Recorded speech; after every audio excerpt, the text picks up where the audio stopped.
身為代表行政長官同本地國際傳媒聯絡嘅專員馮煒光，冇得到本地以至外國媒體嘅尊重，反而係樹敵為樂，屢次破壞同傳媒嘅關係。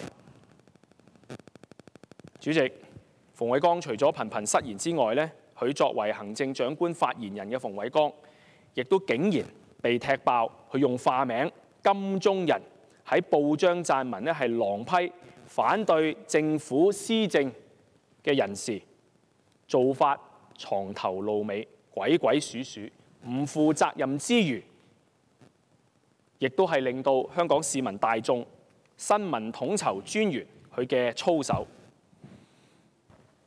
我嘅電話嗰度收到 WhatsApp， 佢話梁議員，我也是在金鐘工作的，請他不要用那個筆名金鐘人，你一定要代我説出來。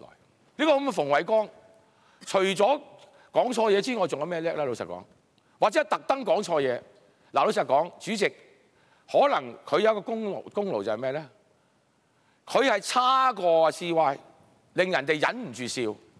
咁 CY 咪甩身咯。老實講，阿范國威議員，你有冇睇過《三國演義》啊？叫做草船借箭啊嘛，啲箭射落啲草人嗰度，係咪？嗱，如果係咁做嘅時候咧，我覺得馮專員係物有所值嘅，對於特首嚟講，但係